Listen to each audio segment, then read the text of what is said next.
News live 10 के लिए मैं हूं आपके साथ नबील अख्तर।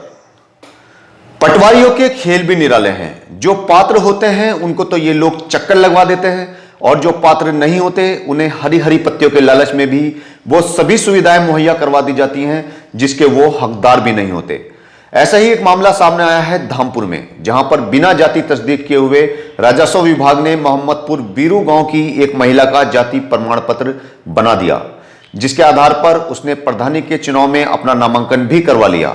बताया जा रहा है कि एक महिला जो कि मुंबई की रहने वाली है और उसकी शादी बिजनौर के गांव मोहम्मदपुर बीरू के रहने वाले एक युवक से हुई थी, उसने ऑनलाइन जाति प्रमाण पत्र के लिए आवेदन किया, जिसमें उसने अपने आप को कुरैशी जाति का दिखाया था। नियमानुसार जाति प्रमाण पत्र के लिए महिला के मायके से जाति तस्दीक करवानी होती है, जिसके लिए राजस्व विभाग ने भी ऐसी ही मांग की, मगर वहां से कोई भी प्रमाण पत्र जारी नहीं किया गया। इसी को देखते हुए महिला का आवेदन पत्र 2 बार निरस्त हो गया, जिसके बाद महिला ने अपनी सोर्स लगाई और इसी हलके के पुराने लेखपाल से अपनी जाति कुरैशी होने की रिपोर्ट लगवाकर प्रमाण पत्र तैयार करवा लिया।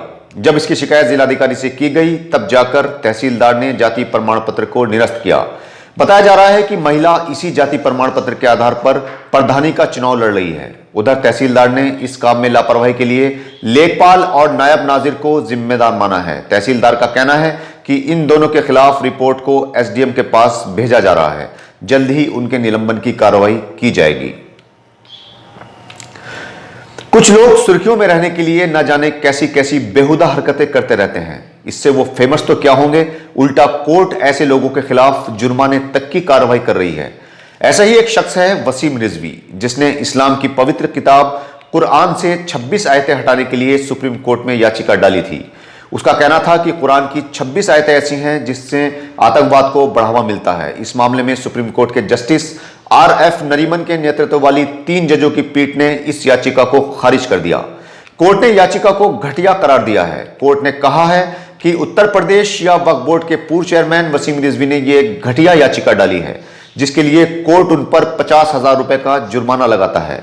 कोर्ट ने इस याचिका को निराधार और व्यर्थ बताते हुए खारिज कर दिया। उधर बिजनौर में दरगाह आलिया नजफे हिंद जोगिरमपुरी के पूर्व उप सचिव ने वसीम रिजवी का नाम चुनाव के सदस्यों की सूची से हटाने की मांग की है।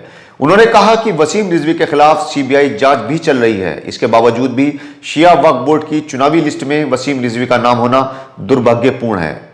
उधर देवबंद दारुल के मोहतमिम मौलाना मुफ्ती अबुल कासिम नौमानी ने कहा है कि अदालत का यह फैसला न्यायपालिका पर विश्वास बढ़ाने वाला है।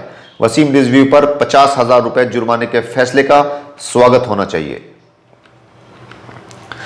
भारी संख्या में कोरोना पॉजिटिव पाए जाने के बाद भी हरिद्वार में चल रहे कुंभ मेले में किसी भी तरह की कोई सख्ती दिखाई नहीं दे रही है। महाकुंभ में चैत्र सोमवती अमावस्या पर शाही स्नान के लिए सोमवार के दिन भारी सैलाब उमड़ पड़ा। यहां पर करीब 35 लाख लोगों ने डुबकी लगाई। यहां पर इतवार की दोपहर से ही श्रद्धालुओं के जत्थे आने शुरू हो गए थे, जिसके चलते यहां पर भारी भीड़ जमा हुई। मेले के आईजी संजय गुजियाल का कहना है कि सोमवती अमावस्या पर 35 लाख लोगों ने डुबकी लगाई है। रमजान में रोजों की हालत के चलते भी कोरोना टीका लगवाया जा सकता है। इस मामले में उलेमाओं ने शरीयत का हवाला देते हुए बताया कि रोजा रखकर भी कोरोना वैक्सीन लगवाई जा सकती है। इसमें रोजा खत्म नहीं होता। उन्होंने कहा कि बीमारी में दूसरे इंजेक्शनों की तरह ही कोरोना का टीका भी लगवाया जा सकता है। बिजनौर के एसपी डॉक्टर धर्मवीर सिंह ने सोमवार को पुलिस लाइन में पंचायत चुनाव संपन्न कराने के लिए पुलिस कर्मियों की बसों को हरी झंडी दिखाकर रवाना किया। उन्होंने चुनावी ड्यूटी में जाने वाले पुलिस कर्मियों से आशा की कि वो पूर्ण निष्ठा से चुनाव को शांतिपूर्ण ढंग से संपन्न कराने में अपनी अहम भूमिका निभाएंगे। उन्होंने पहले सभी बसों को सैनिटाइज करवाया और उसके बाद उन्हें हरी झंडी दिखाकर रवाना किया गया। दौड़ के बैठने की छोड़ दो, दौड़ के मत जाओ। हाँ सर, निकल रहे हैं सर रोड पे।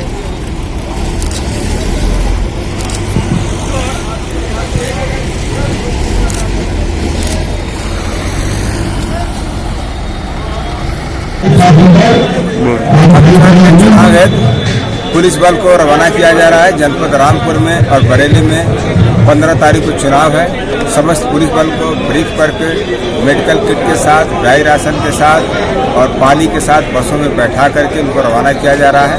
समस्त पुलिस बल हौसले में है, उत्साह में है, जोश में है, उल्लास में है।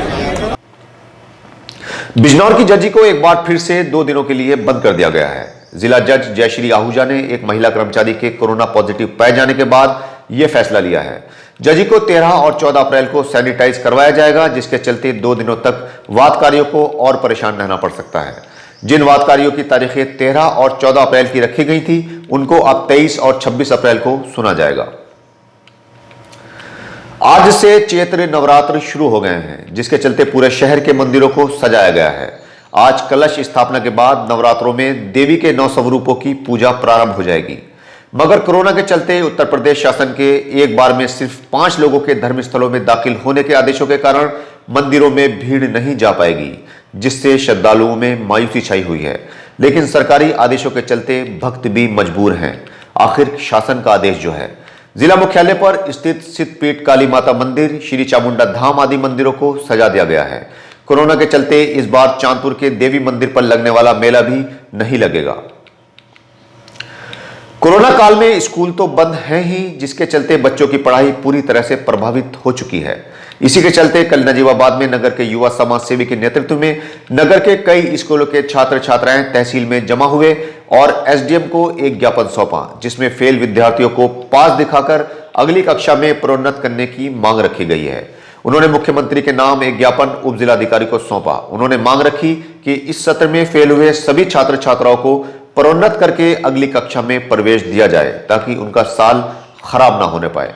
क्या नाम है आपका? मेरा नाम अभिनव अग्रवाल है जी। मैं यहाँ पर इसलिए आया हूँ कि जितने भी ये मेरे पीछे आप देख सकते हैं छात्र खड़े हैं, ये ज़्यादातर 9th और 11th क्लास के हैं। इन्हीं सभी बच्चों को फेल कर दिया गया है। और जैसा आप भी जानते हैं कि जो शिक्षा सत्र 2020-21 रहा है वो कोरोना काल की भेंट चढ़ गया है। स्कूल प्रशासन द्वारा अपनी तरफ से पूरी कोशिश करी गई, सब बच्चों को ऑनलाइन शिक्षा दिलाई गई, मगर जो मध्यम वर्गीय लोग हैं वो अपने बच्चों को शिक्षा नहीं दिला पाए, क्योंकि बतेरे वक्त के पास एंड्रॉयड फ़ोन नहीं था भी तो नेट पर रिचार्ज कराने के पैसे नहीं थे। और जिनके पास नेट के भी रिचार्ज के पैसे थे, उनके साथ परेशानी ये थी, जो गाँव के बच्चे हैं तो वहाँ नेट बहुत स्लो चलता है, वो शिक्षा नहीं ले पाए। कई सारे बच्चे फेल हो चुके हैं। हमारी प्रशासन से मांग ये है कि जितने भी बच्चे फेल करे गए हैं 9th के और 11th के, सबको जो है प्रमोट करके अपर क्लास में भेजा जाए। इसमें ज़्यादातर बच्चे ऐसे भी हैं, कुछ बच्चे ऐसे भी हैं जो हाई स्कूल में जिनके 70% से ऊपर आए हैं, 70 हैं, 75 हैं, 80 हैं, वो डल बच्चे नहीं होने के, बहुत समझदार बच्चे हैं। उनका भविष्य के लिए देखते हुए हमारी प्रशासन से मांग है कि जितने भी बच्चे हैं उनका एक साल खराब ना हो, उन्हें सबको इस साल प्रमोट करा जाए और अपर क्लास में भेजा जाए। धन्यवाद। इस संबंध में क्या किया आपने? इस संबंध में अभी तहसीलदार साहब आए थे, अभी हमने जो है मुख्यमंत्री को संबोधित ज्ञापन एक तहसीलदार साहब को सौंपा है। आग ने एक किसान को तबाह और बर्बाद कर दिया है। किरतपुर के गांव फजलपुर हबीब में मोनू कुमार के छप्पर में अचानक आग लग गई, जिसकी चपेट में एक भैंस भी आ गई और 2 अन्य जानवर भी झुलस गए। आग ने विकराल रूप ले लिया और उसकी चपेट में पड़ोस के 4-5 छप्पर भी आ गए। मौके पर पहुंची फायर ब्रिगेड की गाड़ी ने आग पर काबू पाया। आग बुझाने में ही मोनू के पिता रामपाल सिंह और चाचा रामराज सिंह भी मामूली रूप से झुलस गए। परिजनों ने दोनों को इलाज के लिए प्राइवेट अस्पताल में भर्ती करवाया है।